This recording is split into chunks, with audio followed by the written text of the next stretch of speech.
Notification volume 0%. Good afternoon, and welcome to More Than Meets the Eye. I'm your host, Blind Prime, and for today, I have for you Transformers War for Cybertron Seige Cog in his vehicle form. Now, we've been discussing Cog over the last few episodes of More Than Meets the Eye and Blind Builds, so if you want to know what I think about the robot mode, and you want to know how to convert your Transformer from his robot mode to his vehicle mode, then check out those two previous videos. And without further ado, let's talk about this guy. So I have him in his combined form right now, because, you know, he is kind of two vehicles in one. Reminds me of those old Z-Bot days when you would get cool Z-Bots that would combine together to create something else. Man, I miss the Z-Bots.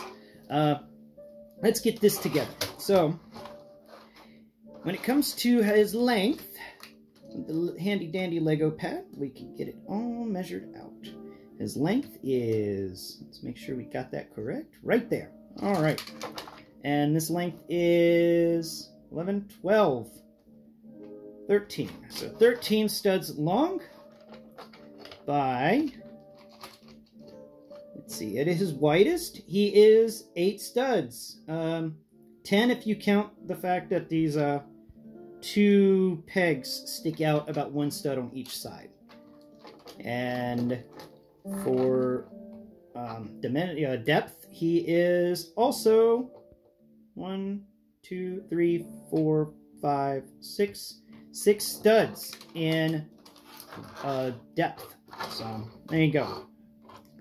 And let's get this disconnected so we can talk about them. So disconnect, all you do is pull the front one away from the back one, and there you have it.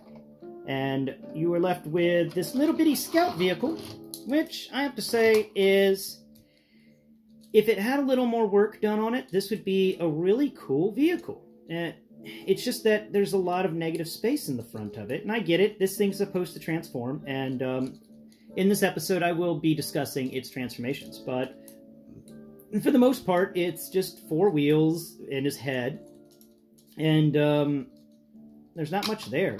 There's this huge blank spot in front of the front of the vehicle, in the area of these the 2 front wheels. There's just nothing there. It would have been cool to have some stuff that folded out, or maybe plugged in to make it look a little better, a little nicer. But oh well. That's the little scout vehicle, as I've called it. And then you have his Armory, which is what I nicknamed the rest of it.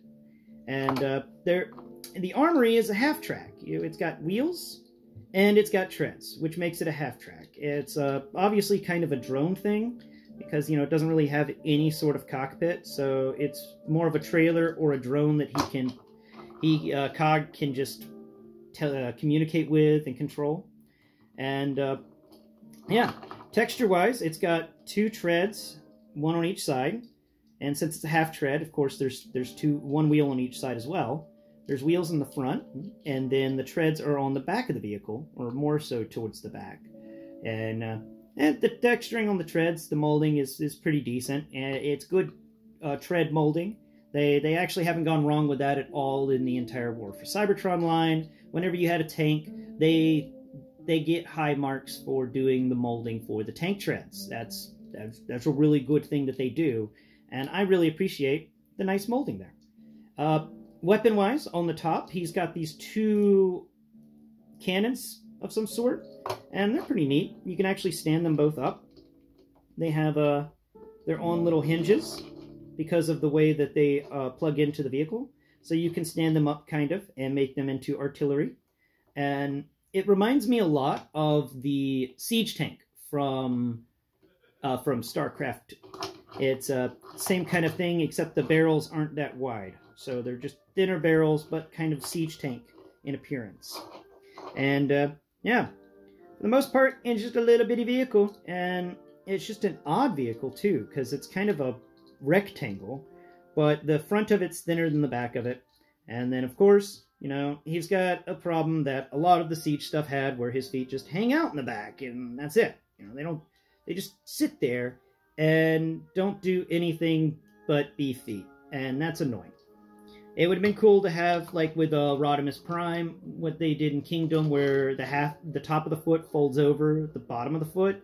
That's always nice. I appreciated that. Because with this, since the bottom of the foot area has the siege ports, or where you can plug in blast effects and stuff, having the toes of this guy fold downwards would mean that you would have this little cover over the jets, and just like you can do with your Kingdom Rodimus Prime, if you have one.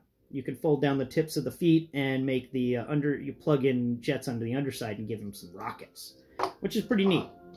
Okay, so that's the vehicles. Not much, I know. They're not much to talk about. They're decent vehicles, but for the most part, they're kind of bland. They don't really do much.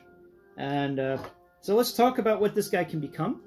So we'll talk this core section. The little scout vehicle can become a shield. All you do is, let's see. So first off, to make the shield, you want to pick the head up. And then you want to fold over the wheels so that they cover the front of the head. And we can go ahead and take out this little rocket. We'll plug the rocket in on the side. There we go. And then on the underside of it, you get this little thumb tab towards the bottom, which will bring up a siege peg. And we can take our hound here, which is my go-to for explaining stuff with weaponizers. And you can plug this shield, because that's what this becomes, right into his arm. And there you go. Now he's got a shield. It's a bulky shield, but it's a shield. I don't like how it sticks out so much. They had done something with that, and the fact that to make the shield, the head has to be there, so his head is just constantly staring at whoever's holding the shield, like judging you for taking hits with his body. You know, it just feels wrong. And so that's the shield. Now for the body, we take off the top guns. Top gun. And you just kind of line them up like they are before.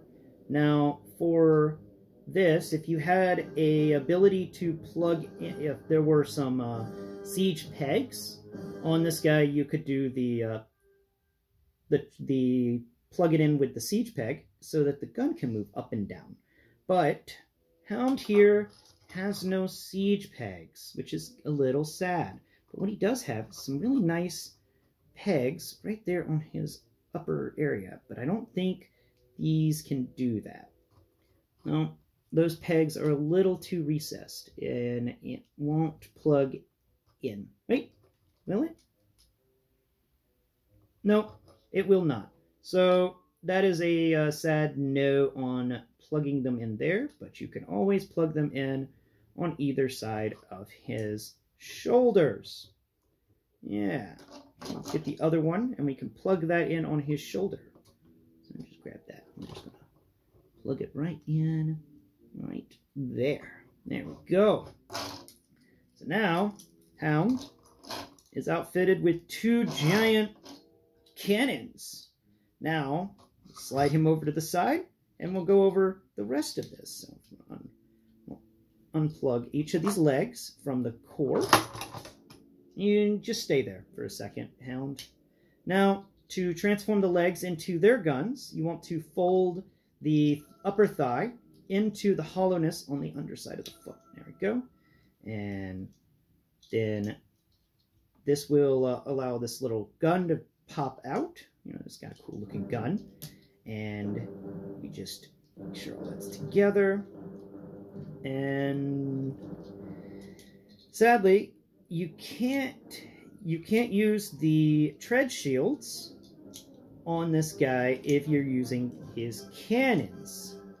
Because the tread shields have the peg necessary to... wait a minute. What is that? Is that another peg that I didn't realize? That is! So we can take the tread shields off. So go ahead and remove both of the tread shields from either side of the weapon.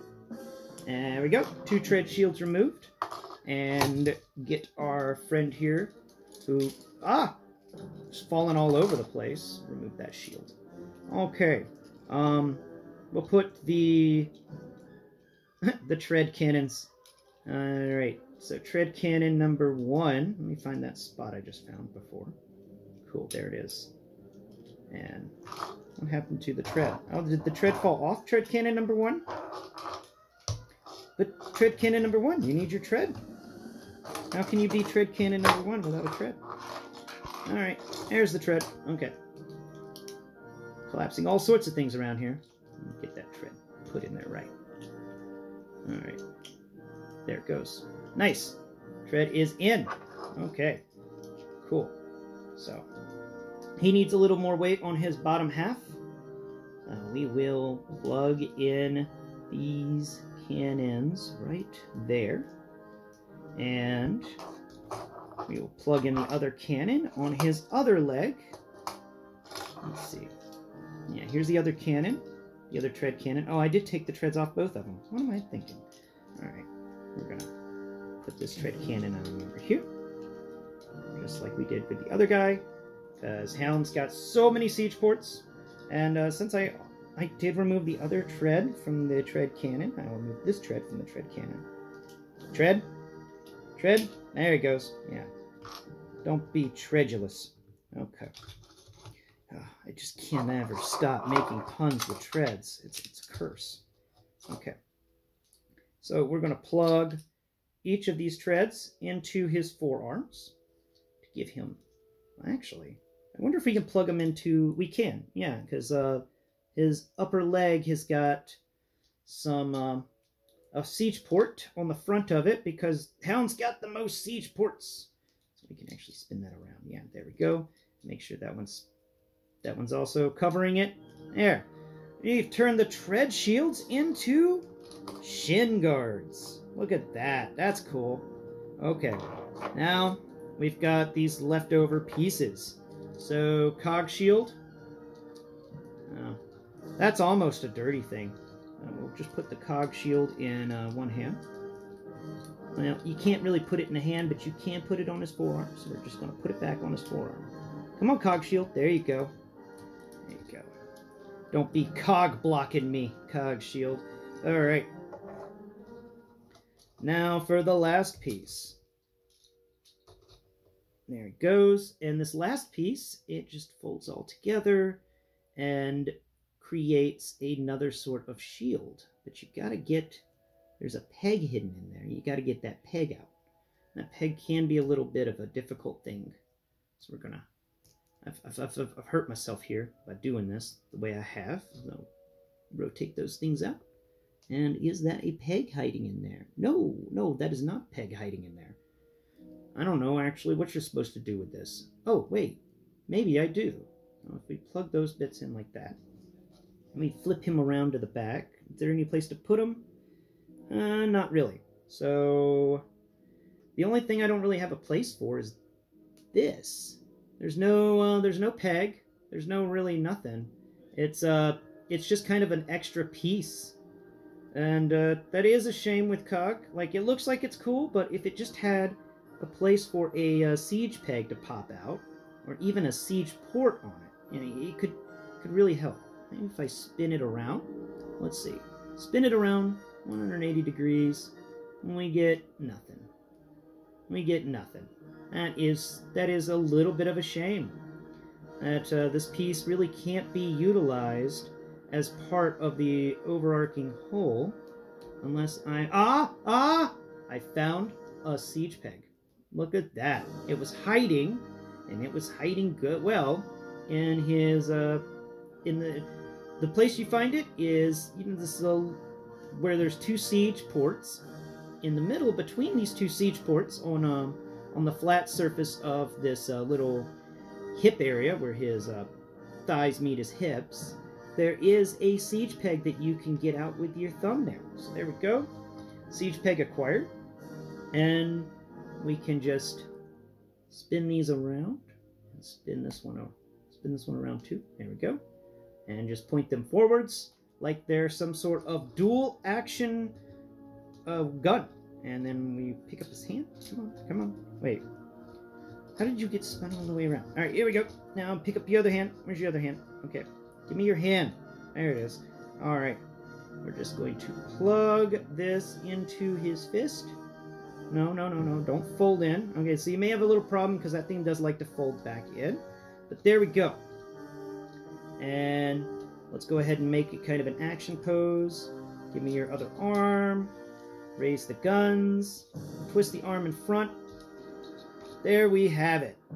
There is Hound, decked out in cog gear. He is ready for battle. And I hope that this has helped you understand what you can do with your cog. If you weren't sure what pieces become what, and you can actually, change it around and combine things together. There's a lot of weapons you can make with cog, but these are the simplest and most understandable of the pieces. I'll let your imagination go from there to determine what else you can make with cog. But I hope you've enjoyed the show. This is Blind Prime, and this has been More Than Meets the Eye.